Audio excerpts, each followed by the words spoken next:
Welcome back to the Hidden History Happy Hour, ladies and gentlemen, where we have a show and a story that's so big it takes two guests to talk about it. Alex, welcome back, my friend. Great to see you, brother. What are you drinking? Well, because of the nature of our story, and this is how committed I am to the show, folks, I am willing to ingest my least favorite spirit, a little gin. So I have myself a gin tonic with lime here, and I know that this is incorrect because I remember from the movie Year of Living Yeah. Dangerously that a British Army officer sends It back. should always be with lemon. That is correct. Well, no, but Uh, but it was sent back because it had ice. It wasn't supposed to have ice.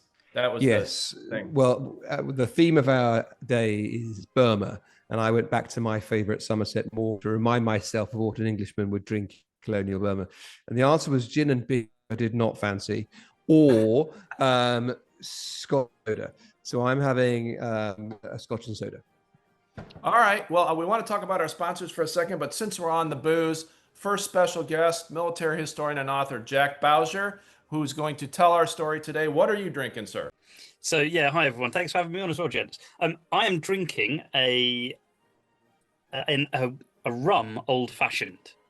So dark rum, a little bit of cinnamon and orange bitters, and I got it when I went on. I learned about it when I was on holiday in Italy a couple of months back, and it's changed my old fashioned game. And Delicious. we'll introduce everybody in a second. Our pal David is here. David, it's 7 a.m. in Australia. I don't think you're drinking anything, right? Correct. And I got up so late, I haven't even put on the coffee yet. So Where's the commitment, David? Where's the commitment?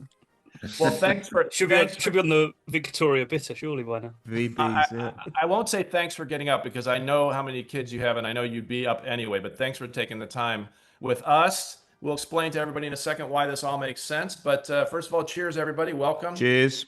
Good to see you. Cheers. So just a reminder for our fans, we are still sponsored by the amazing Wolf Men's Skincare Project. In fact, David, I'm gonna UPS you our eye roller for the under eye bags for when you wake up in the mornings. H420, spell out the word 20, is the code that works on the Wolf website, which is wolfproject.co. Available Nordstrom in the United States and Amazon in the UK. And Alex and I have been using it, and we look a little better than we used to, I think. We look less worse. Exactly. Okay. So we, as you know, we always try to tell some obscure stories or some obscure parts of a story that you think you already know, ladies and gentlemen. Today, we have Jack Bowsher, as I mentioned, military historian and author. This is his second book we're going to be talking about, and it is the paraphrasing, Jack, you can describe it, but is the greatest World War II story you've never heard. Yeah, absolutely. That's exactly what it is. Okay. And then we have my good personal friend, David here, who also was a career British Army officer, first enlisted, then officer, very unusual, served 20 years. I think still holds the distinction of being the non-American who has commanded the most American troops in a combat theater. David comes from a long line of British soldiers. And David, tell us why this story is especially meaningful to you. yeah, I mean, I unfortunately I know far too little about it. But at the end of the war in Europe, my father accompanied his colonel, who was appointed to an engineer post. It may have been, chief engineer or engineer advisor to a new formation in the Far East called the British 12th Army, I think. So not the famous forgotten 14th.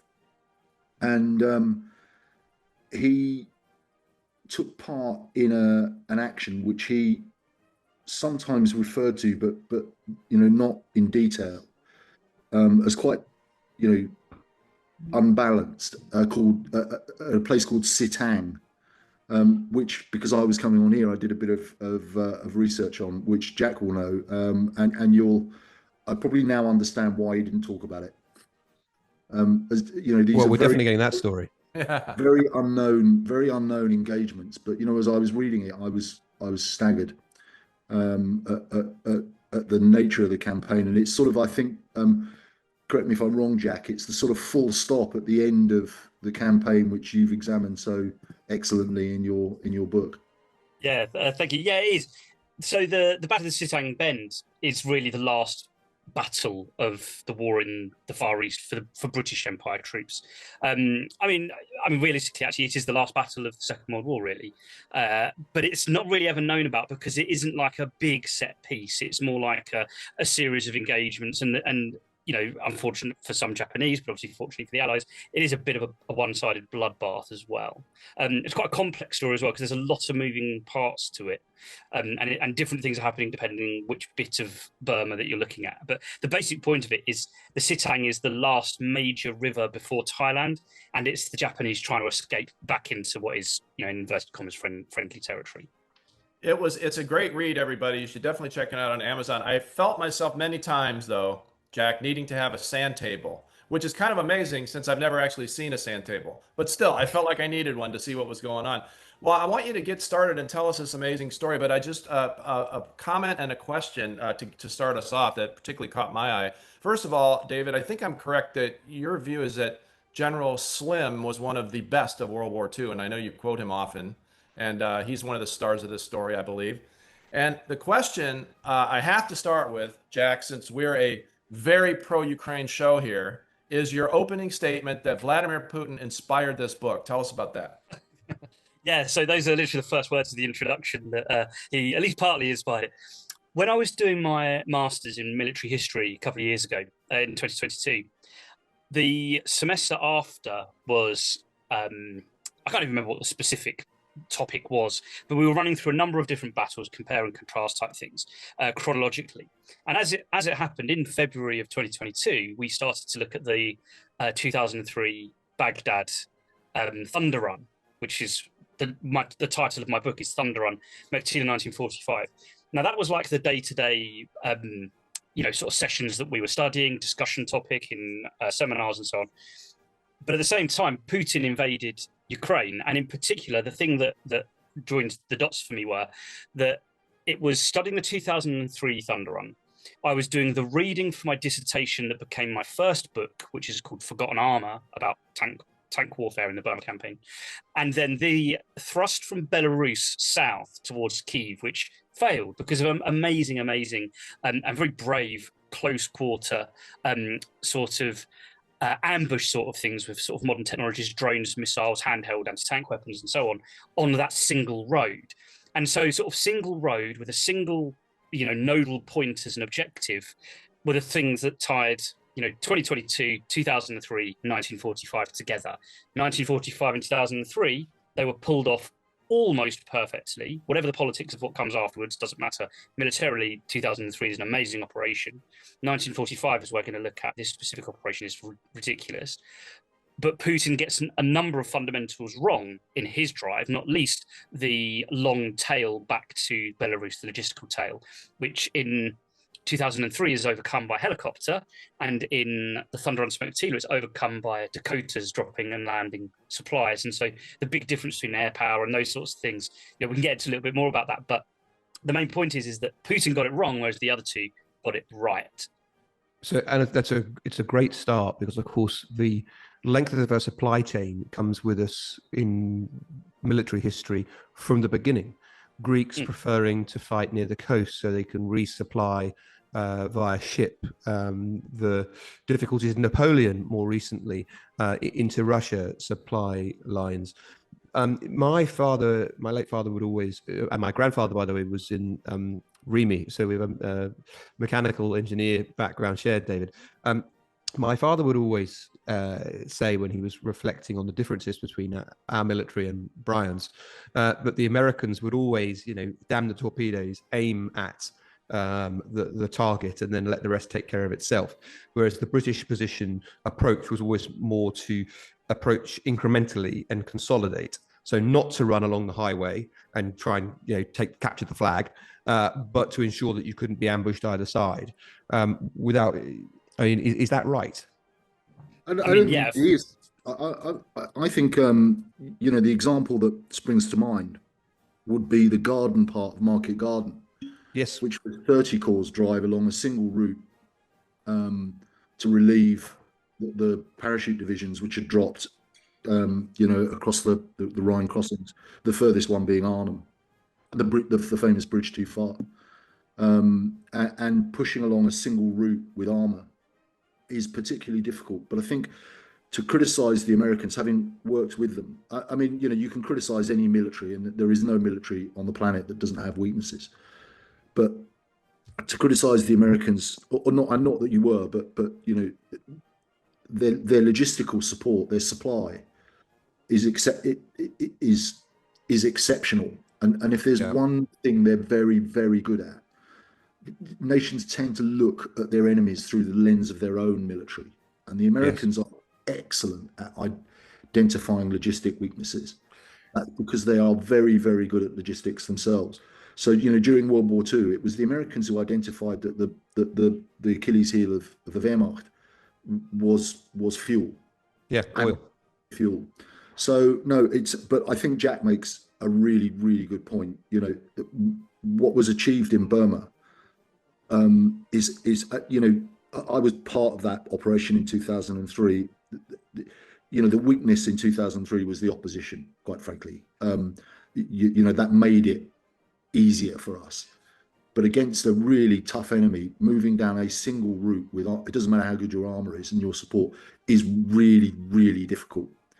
And what was achieved in Burma at the end of an extraordinarily long supply chain from both the US and the UK, and indeed from India, through Imphal and Kohima, was Dimapur, I think it was, Jack, wasn't it? Was really, really extraordinary. So, great points, but so I want to. A thing to say there is that Dimapur from Rangoon is about the difference from London to Marseille. Wow. That's how long you're talking about. If you were to superimpose on a map. Jack, can you give us a bit? One of the things I loved in the book, and we're going to put a link to the book in the show notes so people can get a hold of a copy themselves. It's a great read. One of the things I loved was I knew about this very slightly. Bryan advertises it as the best you never heard of, because I was a bit of a fan of Uncle Bill Slim. I knew a little bit, but I'm certainly nothing like you. But I thought of it as A to B, really hard A to B. But in fact, you demonstrate that the set-off point, if B is where you're going to, it's 80 miles behind enemy lines. It's not just as straightforward as penetrating where you're trying to get to. You've found yourself in a position of constant need to resupply, and your airfield gets overrun, and not by one or two saboteurs either, by companies. Yeah, and sometimes a couple of days at a time before they can recapture it as well. Go on, Brian.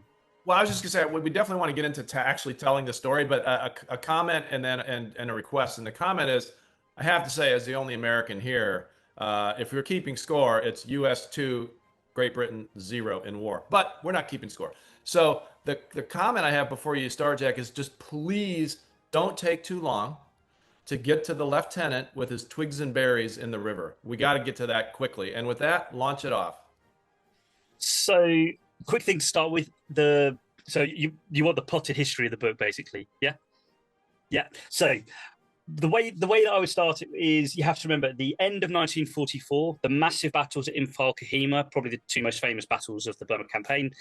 The Japanese are very, very weak, huge amount of casualties. Slim makes a very, very brave decision to strike out immediately during the monsoon season, which is normally May to October, roughly. Very, very brave decision, because it's mountainous jungle between Imphal, where he is, and Burma, where he intends to get to. By December, they fought through the mountains. The reason why that's such an important decision is because if the Japanese had brought in lots of reinforcements, it would be much more difficult to get rid of them in mountains and jungle than if they've already got through those mountains and jungles before those reinforcements arrive. They skip over the Chindwin, which is the river that separates India and Burma. And Slim's original plan is to overwhelm the Japanese on the dry belt of Burma, which is just over the river on the Chindwin.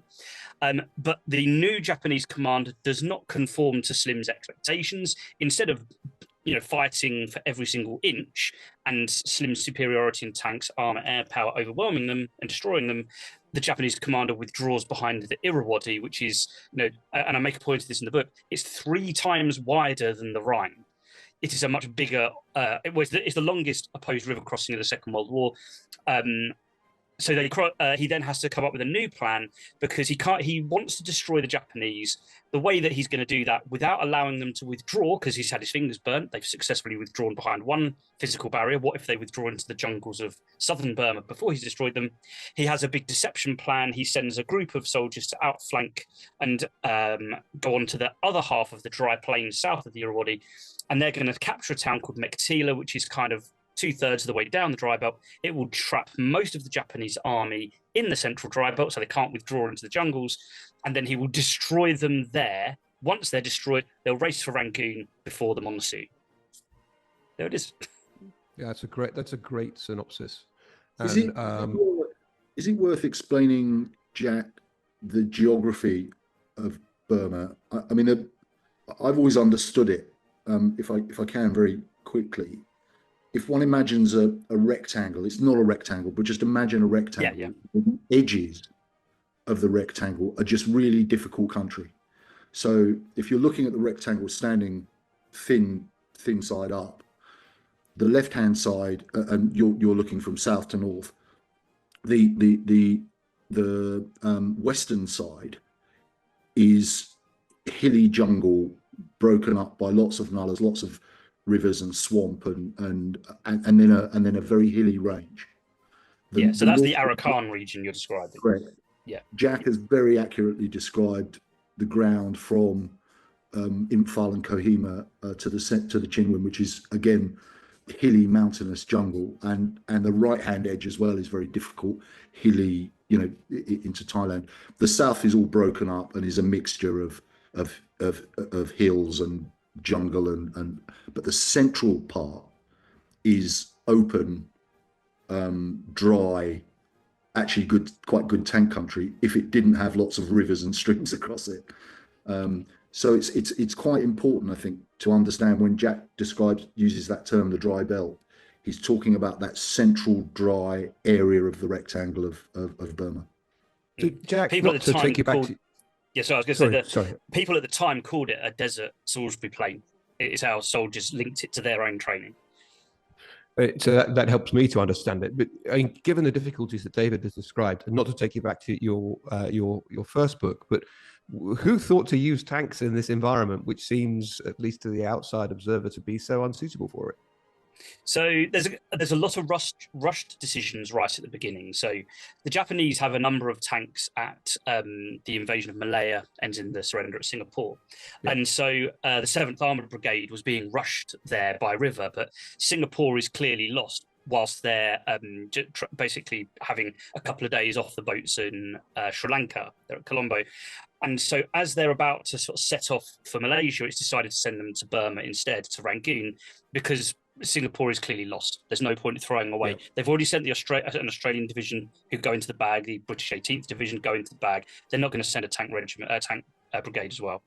So they get sent to Burma and they fight very, very well. So Alexander, who's only in the theatre for 3 months, but is incredibly important, they managed to get the Burma Corps out, which is Slim's first operational command in Burma.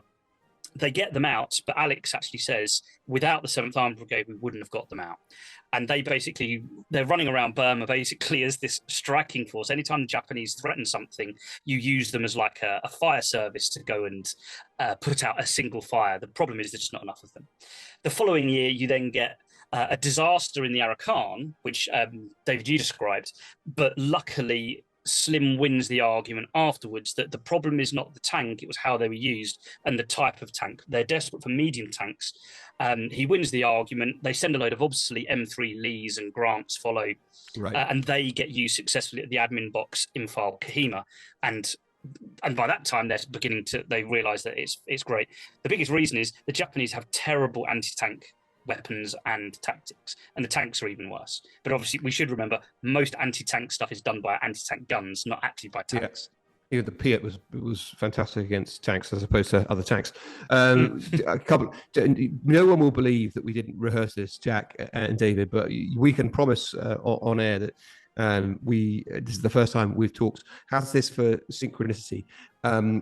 David, you mentioned Market Garden. I talked about my father being in Remy and my grandfather being in Remy. That's my dad's dad.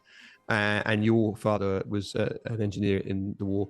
My mother's father was a glider pilot at Arnhem and was captured at Arnhem. I've had to learn about Arnhem from history books. My grandfather, who I knew well into my early teens, never talked about the war, although he made his views on Japan very clear. Interestingly, never about Germany, but Japan and what happened to his mates. Jack, you have mentioned some fascinating stuff for me, and the fall of Singapore I thought was very interesting. My wife's grandfather was at the fall of Singapore, and there's a great book about that we should talk about on the podcast one day. And of course, to round things off, we, the British, defended Singapore with the guns facing the wrong way out to sea, about as well as the Americans defended Washington against us in 1814 when we took the Capitol and burnt the White House after repelling their invasion of Canada, or as we call it, loyal North America. So you were mentioning about Britain never winning. You were saying that we'd never won anything, Brian? We're recording that. But isn't the anniversary the day we're recording, or is it yesterday? As it happens, I think it's about now. But the soot is still there. And the amazing thing is that Brian, who's worked in the White House, didn't think to mention that. That is true. I have given that tour at the White House, much like Rob Lowe in the West Wing, only obviously better looking. And I did always mention that. But and I really want to get to the guy with his balls in the river. But I have to ask you, Jack. You made a point early on that I thought was super interesting, and I wanted to understand it more. You said that the Japanese soldiers, at least during this campaign, were, quote, good at battle but bad at war, close quote. What did you mean by that? So I will admit that is not my own line. I credited the book as well. That is my podcast partner, Rob Lyman. So I do a podcast called The Forgotten War podcast about the Burma campaign. Rob Lyman is the guy that first introduced me to this idea. And it's the basic point that the Japanese are really, really good in hand-to-hand combat. They're very proficient with their small arms. Mortars, artillery are generally pretty strong in the way that they use them as well. But they are terrible at thinking about their logistics. We mentioned earlier, strategic thinking as well. I mean, the most obvious example of that, what the hell are they doing to the biggest industrial power and attacking them in their own front yard as a way of avoiding war? Like, it makes no sense. Anyway, but that's kind of what I mean is the Japanese are very good at having a battle and doing well in that battle, in the hand-to-hand fight or the close-range fight. But you extrapolate that out into a wider operation, it doesn't go very well. So a sort of a less facetious specific example would be Kohima. So the battle at Kohima is effectively on the assumption that the British will run away and so we'll capture supplies and we won't starve to death in the mountains. That's not a logistical strategy. That's crossing your fingers and hoping that the enemy haven't learned from the previous 2 years. It's underestimating your enemy. And Alex and Jack here bring a really important point. We're joking about it, Brian, because we always do. The British way of war is probably in some ways, the most underappreciated by military historians. The British Empire didn't grow to be the largest empire on the planet by accident. Interestingly, what I'm about to say is completely my own theory, and it's one that I hesitate to expose. But there's your disclaimer, folks. As the operations officer of 3 Commando Brigade, I was sent with my brigadier to do a NATO exercise called Comland Jut's command exercise. The commander of land forces, Jutland, who was a 4-star, area commander, I don't know what it would have been called, regional commander of NATO, and he had under command corps, and there was 6 German Panzer Corps. I can't remember all the corps. There was 1 Dutch, 2 German, and then there was what was called the UK Netherlands Landing Force, which was the 3 Commando Brigade and a Dutch Marine battalion. And the most junior officer was paired off with the most senior for this exercise. We flew around in helicopters and did what's called a TUTE, a tactical exercise without troops. And I was paired with an extraordinary man called General von Falkenhayn. And for Jack, great name. That sounds made up. Hang on a minute. General von Falkenhayn was the man who planned the beginning of World War I, and he was. But his great-grandson or his grandson commanded 6th German Panzer Corps in the 1990s. and he was a really good officer and spoke excellent English. And he said something to me. He was talking about the British, and he said, the the British are underestimated. He said everybody thinks the British and Germans are very similar, but we're not. He said, we Germans, we love order. We have a word for it. You don't even have a similar word in English. It's called das Ordnung. And he said, we like everything in its place. He said, you British, your society is anarchy. You don't have a written constitution. You decide which rules you're going to apply and which you're not, which laws you're going to apply and which laws you're not. And this, nobody ever talks about it. Just get on and do it. He said, well, the same is true in war. He said, it's why we always win the first battles and lose wars against you, because we plan for the first battles. And of course, they always go our way. And for you, it's just chaos. But the longer the chaos goes on, the longer the anarchy goes on, the more comfortable you are and the more uncomfortable we are. So we always win the battles, but lose the war. Well, the way of war for the British is one of extreme adaptation. If you look at the way the British fight, they learn very, very quickly and apply those lessons. And I think, Jack, and I don't want to steal your thunder here. So if I'm going to tread on your toes, like literally give me a cut. But if ever there's been an example of an army learning very, very quickly how to beat its enemy, it's that army in the Far East, right at the end of that long logistic supply chain. And what it learned, and I think it started, Jack, with that use of armor in the retreat from Burma, was that they learned that the way to beat the Japanese wasn't to engage in hand-to-hand fighting with them if you could help it, but it was to apply an extreme amount of force, real managed violence, as much heavy, artillery, air, as much firepower as you possibly could, because you could literally blast the Japanese off the battlefield. It's the same lesson the US Marine Corps learned in the island hopping campaign. Don't steal not flesh, as they say on another podcast. But if ever it was learned really, really well, it was, if an idea was developed, it was developed by the 14th Army, I think, or actually its predecessors, in fact, started it, as you say, on that retreat from up through Burma. That if you apply, so, I mean, it sounds like you sound like you've read my first book, David. That's basically the thesis of the first one, because what you've got is the Indian Army had to be adaptable, because what you often get, going back, even before the Raj, so right back into the East India Company, is you've got a 19-year-old subaltern, like a second lieutenant. He might be responsible for his platoon of Indian troops. They could be Pathans, could be Gurkhas from Nepal, Sikhs, whatever, out in the mountains on the northwest frontier with Afghanistan.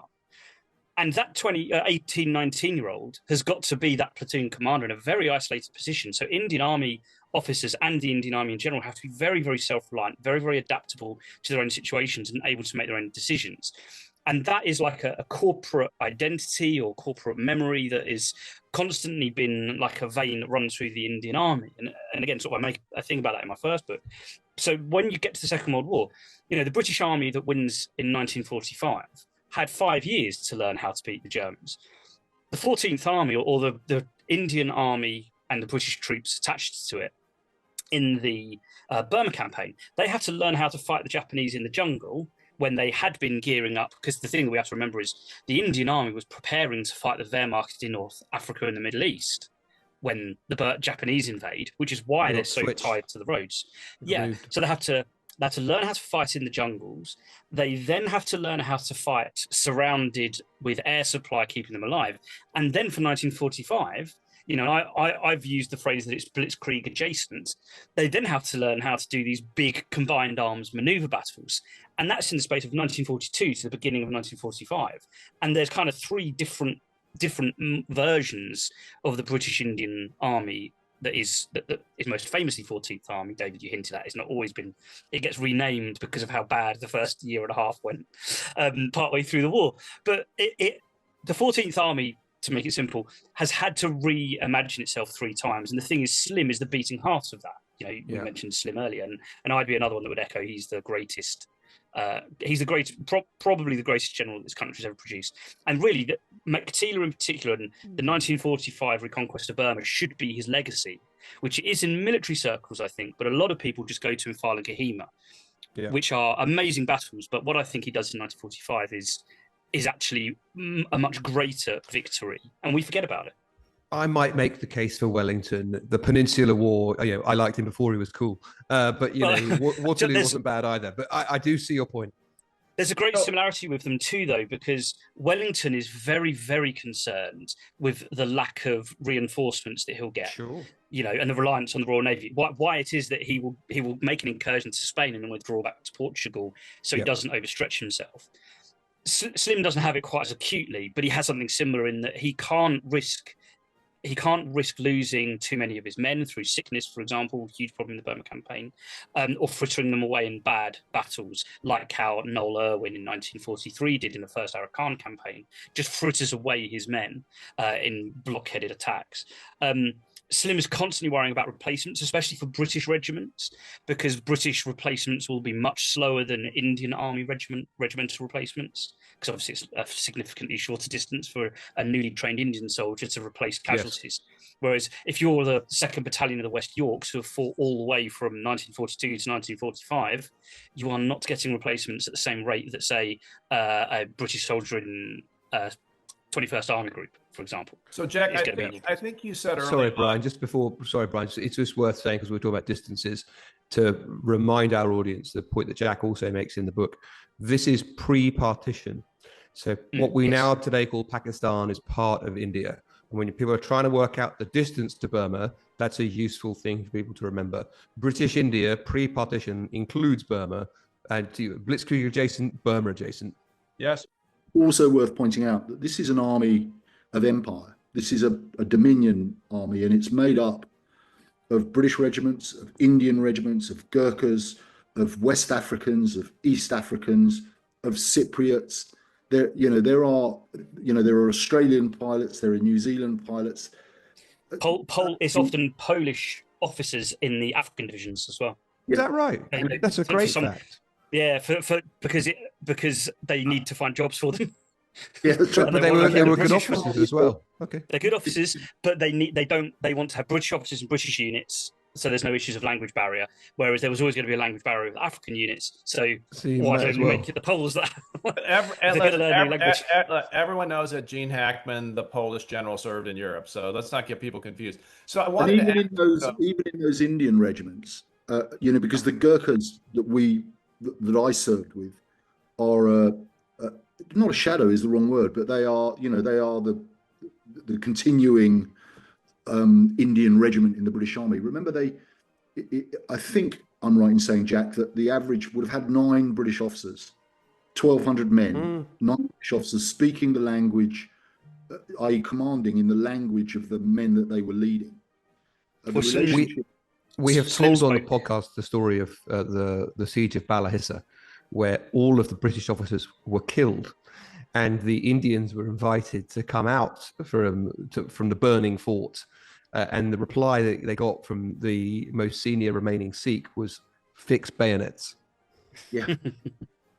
So Slim spoke Gurkhali and Urdu as well. So like he one of the reasons why he's so popular is because he's always able to talk to the troops in a way that other British commanders might not have done. I'm going to use the question about the role of luck in war and also in morale to get you to tell the story about Lieutenant Nunnally from the beginning and how he proves that he's the luckiest commander, so everyone wants to follow him. So let's talk about that, because I don't want that to get lost. Yeah, John Nunnally, who he's such a character, and he has a wonderful relationship with his soldiers. And I don't want to get too much into sort of the specifics of what happens, but he has a very fatherly relationship with his soldiers, which is not uncommon. I remember doing my master's reading a particular article, I can't remember who it was by now, about the paternal nature that was drummed into British officers in the First World War, for example, the assumption that it would be important in a conscript army, that sort of thing. And Nunnally is that classic archetype of a fatherly figure to his colonial troops. He's in charge of an intelligence section, so he's doing a lot of small, section-sized, squad-sized patrols, maybe 12 guys. One interesting thing, so I don't mention this in the book necessarily, but one of the things that was always going through my head is you imagine his operations in the Kabul Valley. So it's right after the Battle of Imphal, the months following Imphal, October 1944. And they're one of the two different routes they're taking to get to the Chindwin. And it's like how you imagine Vietnam films. It's dripping jungles, it's men moving relatively slowly and quietly and trying to cover their tracks and that sort of thing. And his Tanganyikan soldiers, what would be Tanzanian now, they are expert trackers. He's selected soldiers who had said they had been hunters before they joined up and so on. And the amazing thing for Nunnally is that he wrote a post-war memoir. He did audio recordings for the Imperial War Museum, and there are written reports in the National Archives that both he made, but also other people made of the things that I then talk about in the book. So I was really able to triangulate exactly where I felt he was exaggerating, where I think, I admit, he probably makes something up, maybe for the right reasons, but it's controversial. Readers should read it for that. And also just what other people thought of him, because an amazing thing is he talks with great clarity of something that happens to him, whereas the handwritten notepad just stapled into a war diary, written on pencil in the jungle, states that he was not coherent when he arrived back, and he remembers with complete clarity. I'm not saying he's completely lying, but he's also not being perfectly honest. But his amazing story is, because his life at the front line is very short-lived, only a few months, because he gets wounded in a particular action by grenade fragments. But he's followed by his men because he comes across as lucky. You know, they actually think he is a lucky commander. And, you know, lots of people talk about that. You know, Napoleon, you know, Alex, you brought up the Napoleon Wars earlier. Napoleon always said that he preferred lucky generals to a good, in inverted commas, generals or aggressive generals, whatever I'm paraphrasing, obviously. Nunnally is one of those classic ones, and there's this one where they've gone in on one of these patrols and they've ambushed, they've watched for a while, sort of a bit of watch and ward for a few hours, and decided that they're going to kill one of the Japanese sentries that they've seen, see what the reaction is, how many Japanese are in sort of the position that they can hear the sound of like entrenching tools in the dirt and things like that, you know, the smell of a fire and soldiers sort of chatting idly, and so they ambush this one guy, wait for a minute or so, and the Japanese response, and they can tell that there are sections moving up either side of the trail that they're on where they've killed this guy, and so they decide instead of sort of fighting it out, which they were prepared to do if needed, but obviously they also want to report the position that's being dug. So they bug out, and as they're running, he gets this awful burning sensation in between his legs. And so he jumps on the floor, and one of his African soldiers, he pours water on his groin and all sorts, and he thinks he's okay, gets up, runs back another 50 meters later. He jumps in a river to try and do it and opens his trousers laying down in the river. A couple of his guys are giving covering fire. And eventually, another one, a couple of his men empty their water bottles on his groin, all this stuff. And basically he ends up finding this cream called Scat, which was an anti-mosquito, anti-malaria thing, and basically the top had come off in his hip pocket, and it had then deep burn, squeezed out and then seeped into his underwear through his trousers and all this stuff. But he then ends up with the nickname Buano, which is Master, I think it is off the top of my head, Motosana, which is Master Hot Stuff, and that becomes his nickname. But because he got his men out and he had a habit of getting into these scrapes but always bringing his men home, people want to follow him, people want to go on patrol with him. I love this point you make about colonial language, and his nickname amongst his troops is not in English, obviously, because they weren't English. Some people like this podcast because they get nuggets from history, and it's just worth mentioning. I think Rudyard Kipling, the poet of empire, first language Urdu. He learned Urdu before he learned English. George Orwell, before 1984, colonial policeman in Burma. Right, so Edmund Hillary goes up Everest, flag he plants, Union Jack, Kiwi, right? Spike Milligan as well, and also I've forgotten the name of the actor who obviously very controversially to modernise, who was the main assistant. I can't remember the name of it now. In Einaf Hotmum, he spoke fluent Urdu. And so when modern eyes look back at him, affecting the accent, browning up, and that sort of thing. I mean, he was born in India. He did speak multiple Indian languages. Yes. There is a little bit that's forgotten about. Very good. John Masters is really good on this part of forgotten Anglo-Indian history. Bhowani Junction, the story of the generation of Anglo-Indians we left behind, primarily along, it was a non-commissioned officer who'd married or taken up with an Indian woman, and their children were left behind, neither English nor Indian. John Masters is really good on that, and much more sensitive than most people think of a soldier as being. Yeah, I mean, you get that a lot when you really study this. You do realise. I mean, some of it's a little bit condescending, but you do see the feeling that a lot of colonial officers have towards their men, but also the way that the men have those feelings back towards them. So one of the big examples that I give to that are things like Burmese soldiers in things like the Burma Rifles in 1942, who go all the way out to Imphal when they had the perfect opportunity to leave the British colonial government behind and then get on with their own lives. No, they come out with the British Army, British Indian troops, and then they do things like they're in the intelligence corps. So you get these Burmese soldiers that, instead of just throwing down their rifles and deserting, who end up being in every major operation. They go with the Chindits, all these different operations, because they're the locals in that environment, and they're worth taking with them. And not just them. The Burma Regiment comes out of the Burma Rifles. There are all these things. Not all of them are Burmese, because they often also have Anglo-Burmese as well, and Anglo-Indian soldiers, Gurkhas. There's a very large Gurkha expat community in Burma even today, which are the children of Gurkhas that stayed going back the last 100 years, and so on. And you do see that there is some bleating that goes on about the relationship today. It's a difficult line to draw, because empires are exploitative in their definition. But it's not as simple as just one side is good and one side is bad. I mean, look, any unit, it's a euphemism that soldiers fight for each other, not for their king or their country or their cap badge. It's very, very true.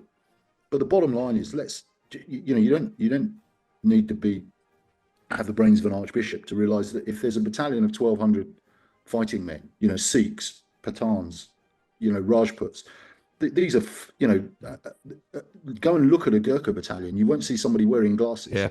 I mean, physically, when there's 1,500 applicants for every place, you are looking at exceptional soldiers. Yeah. 1,200 of them with 9 British officers. Those men are not being held in place by fear. If they don't be commanded by Brit, they are not going to. You have to lead them with all of the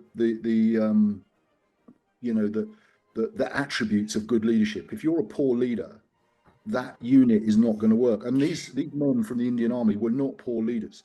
Yeah, it's worth mentioning that this most obviously shown in war, obviously, was not just on one side either. We've told the story on the podcast before of von Lettow-Vorbeck, the Lion of Africa, who commanded the Schutztruppe across various parts of Africa, with a force of Askaris who loved him, who truly loved him, and sought to follow him even in captivity. So it was true on the German side too. Yeah, and also just the Indian National Army is absolutely tiny compared to the amount of Indian soldiers that fight against them. And also the Indian soldiers who end up as prisoners after things like Singapore, again, outweighs the numbers that join the INA. I just don't want to. I don't want to let David's comment go by about the brains of an archbishop. As an Episcopal minister's kid, I don't know if the archbishop is that smart. But go ahead. Well, David. I was going to say, as a communicant member of the Church of England, I'm pretty sure that's the wrong yardstick to use these days. Yeah. Go ahead, David. I've got a question for Jack, because I'm going to use my rectangle if I can again. Jack shows what a simple infantryman I am. But if one imagines that central dry belt, as you called it, that good tank country cut by rivers, towards the top right hand corner is a town called Mandalay, if I'm right. Yeah. And then bottom left hand corner, or going down towards the bottom left hand corner, is Meiktila. And it's more straight down. Right, there we go. But it's a long way. I mean, as you say, I think 80 miles. Yeah. 140 kilometers or so. if I've understood correctly, one of the genius parts of Slim's plan is to draw the Japanese onto Mandalay in the north, i.e., to feint against Mandalay and strike at Meiktila. In other words, to cut them off, but draw their strength up north, strike behind them, and then cut them off. Have I understood that plan correctly? And if I have, how did he do it? Because remember, he's operating in a dry belt in which there's no easy way in. So I genuinely don't know. So I slightly sort of hinted that earlier. Remember, Slim's whole plan is to keep the Japanese on that central dry belt so that his tanks, air power, artillery have all the advantages. Whereas the jungle obviously gives the light infantry that the Japanese are, they have all the advantages of infiltration and maneuver without being molested by air and that sort of thing. Because again, by 1945, the British Indian Air Forces and the United States Air Force, actually, which is a large part of this story, they have total dominance of the air. So again, you don't want the Japanese to escape into the jungle that intact. So yeah, the Mandalay is like a honeypot. He feints towards it. 3 divisions cross above and below it over the Irrawaddy. 3 divisions, and then only 1 division crosses the Irrawaddy 80, 90 miles further south. The operation to Meiktila is exactly as you say. Once they've drawn them up to Mandalay, trapped them there, they won't be able to withdraw into the jungles of southern Burma. Now, the way he does it is, fun enough, and this links us back to John Nunnally in a way, because the 11th East African Division, which is Nunnally's division, they have crawled, tooth and nail against weak Japanese opposition, because it's the post-Imphal period, through this jungle river valley. Like flat river valley, hills on either side. They realized that to get to this crossing point further south, but to keep the deception that Mandalay is the actual target alive, they're going to use basically when you get to the bottom of the Kabul Valley where Nunnally was, you turn left and cross the Chindwin through a river gorge, the Mytha Gorge. But if you were to go straight south for another 100 miles through what's called the Gangor Valley, you appear on the Irrawaddy, those 80 miles further south. So whilst Slim is making it, whilst he's sending a corps, 33rd Corps with 3 divisions against Mandalay, the 4th Corps is continuing south down Gangor, down the Gangor Valley instead. So they have the advantage of control of the air, so unlikely to see a Japanese reconnaissance plane. Not impossible, but unlikely. And just in case, they've got, it's jungle terrain anyway. The biggest problem is they don't want to look like a corps advancing through the jungle like that. They want to look like something much smaller. So apart from radio deception, so they do, a bit like with D-Day, they do lots of radio deception as if the 4th Corps is still up on the northern dry plain heading to Mandalay. And that means there's lots of overworked staff officers on sending riders up and down on the roads because they can't send messages by radio. But what they do is the spearhead of this advance down the Gangor Valley is by what's called the Lashai Brigade. Now, the Lashai Brigade were created as an irregular force in the mountains around Imphal, just as the Japanese were invading, so that they could be guerrillas disrupting the Japanese behind the lines. And they do a very, very good job. In fact, they're one of those penetration guerrilla groups that is very, very effective in a way that the Chindits would have liked to have been, but there were all sorts of controversies about why really they're not as effective as they could have been. The main one being is that the Chindits are never really deployed in a decisive sector to the outcome of the war, whereas the Lashai Brigade are very, very important in defending Imphal, and then very, very important in clearing the way for this deception. So the Lashai Brigade are local guerrillas. They're independent from either of the 2 corps. They're intended not to go too far from their homes, but they're basically like a territorial unit.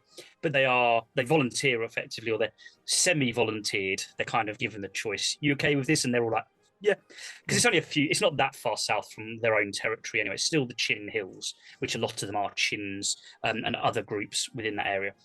And so they spearhead this advance, but they're very, very lightly equipped. They don't have heavy artillery. So again, they're an independent unit. So if the Japanese realize it's the Lashai Brigade, the Chin Hill Battalion, whatever, that doesn't matter so much because they're not a core force. They don't have lots of artillery. They don't look like an army doing a big deception operation with loads of firepower.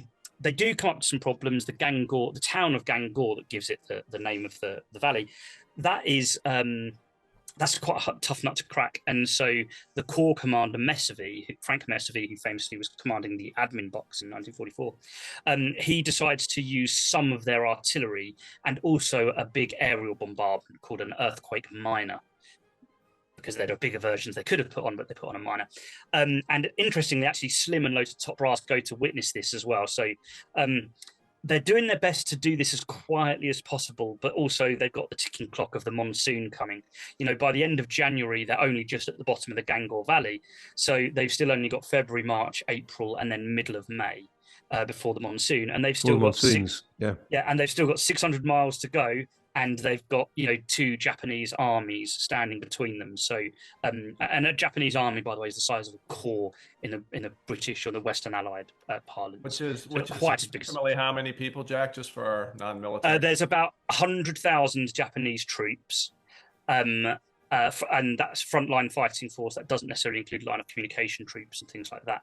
And obviously, a line of communication Japanese soldier is going to fight much more viciously than, say, a line of communication troop in the British or Indian Army, you know, realistically. And when Meiktila is first attacked, it's mostly line of communication troops defending it. And it's not a big place, but it takes 4 days to clear it, this town.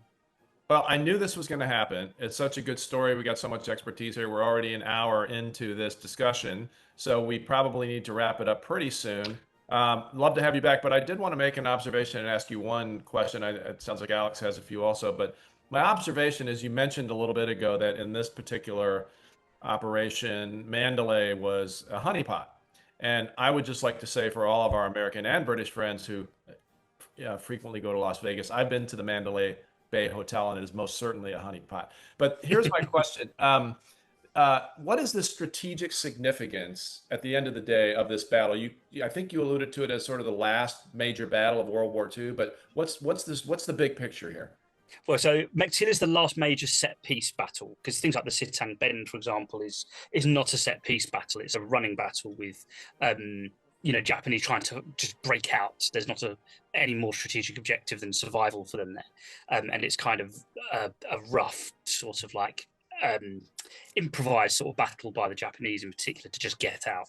Meiktila is the last set piece where there is the defined front line. Both sides are coherent. You know, the Japanese have taken on 30,000 reinforcements since the casualties of 1944 when this all takes place.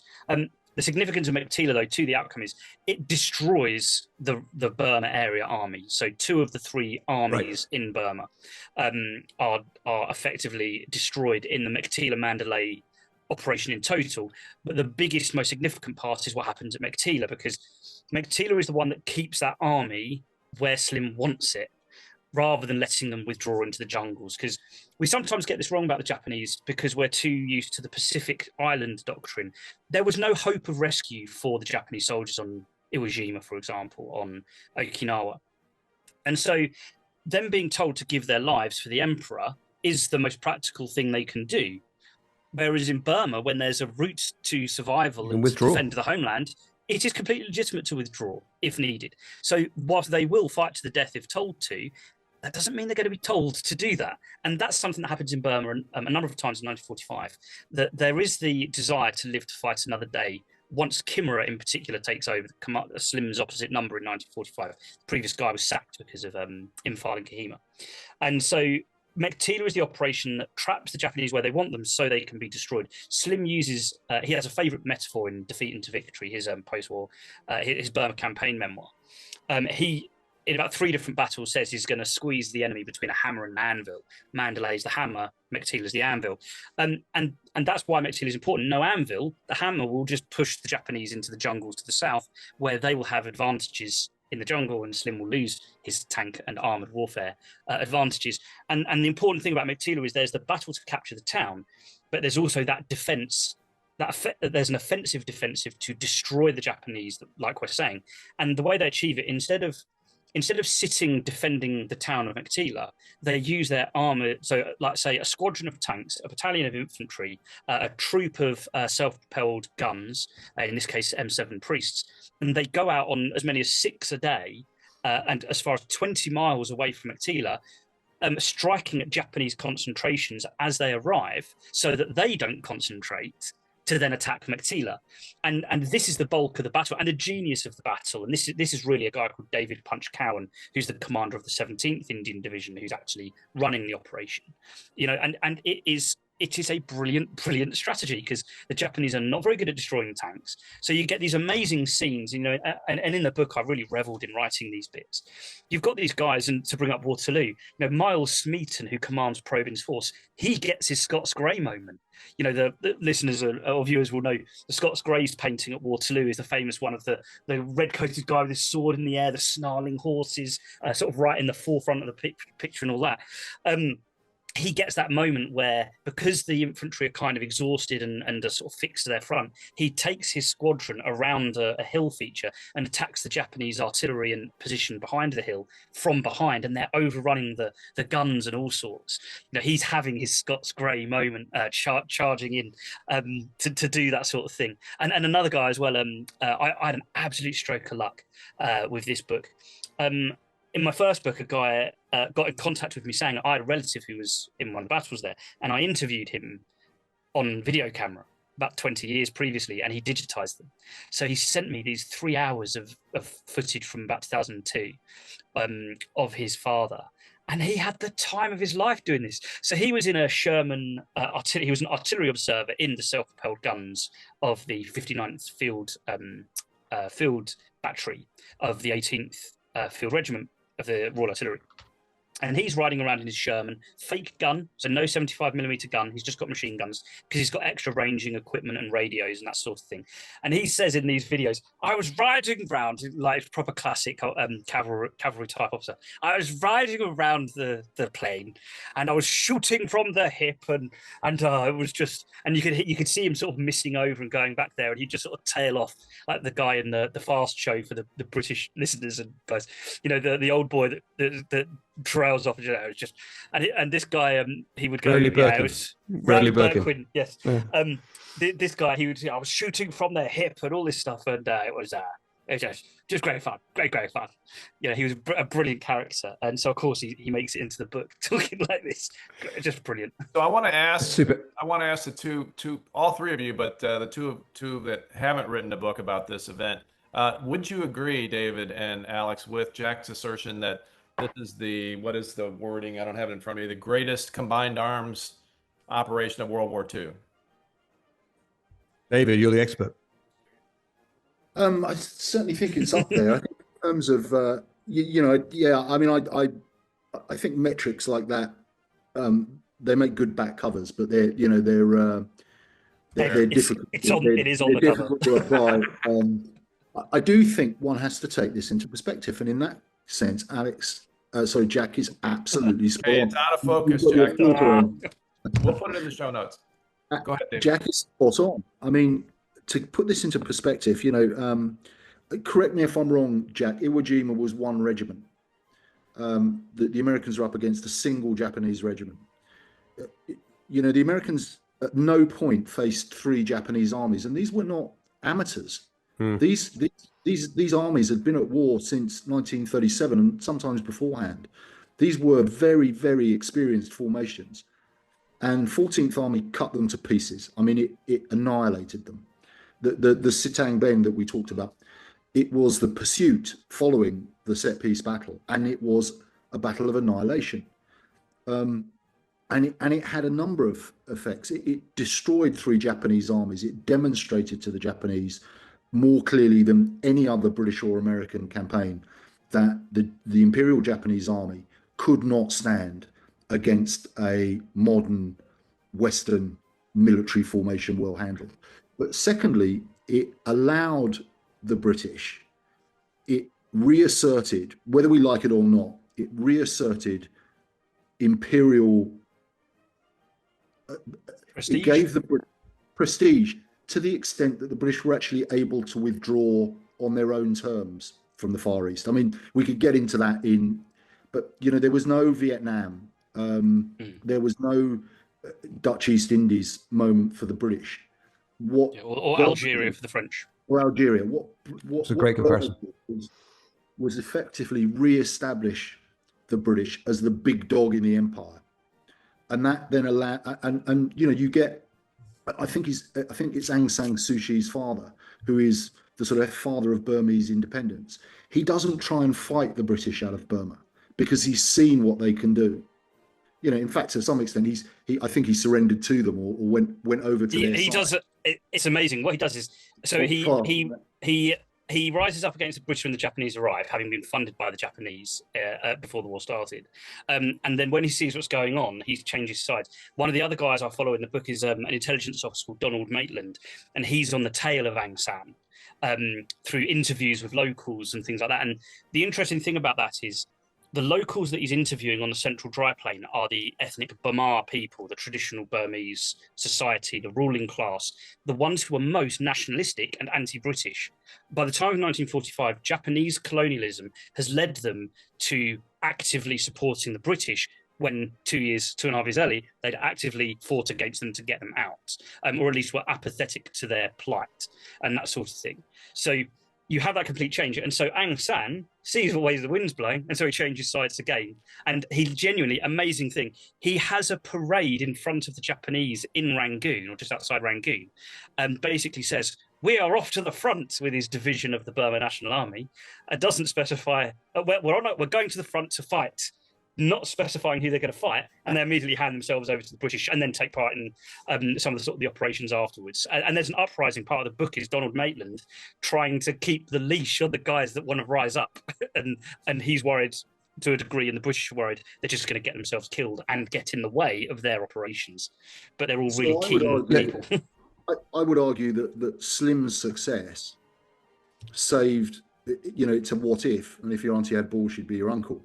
But the fact is that that campaign saved the British from fighting its way out of empire. And how many lives would have been lost if the largest empire the world's ever seen ended up like a Vietnam, like an Indochina, like an Algeria. So it's not it's hard to quantify what if, but I think there's a very large element of that, Brian. Well, we have on the podcast told the story of the Foreign Legion in Algeria, told through the eyes of Simon Murray, a British man who went inside in an act of lunacy, signed up with the Foreign Legion because he was too young to enlist in the British Army. But I thoroughly enjoyed listening to you guys, and I thought, first of all, for listeners interested in Jack's tremendous book, and if you're in London or if you're passing through London, there is a memorial to the Chindits on the Victoria Embankment outside the Ministry of Defence. It's bizarrely small, which might be thought to echo Jack's point about this being underappreciated as an element of our history. And Jack talks about the importance of Mandalay.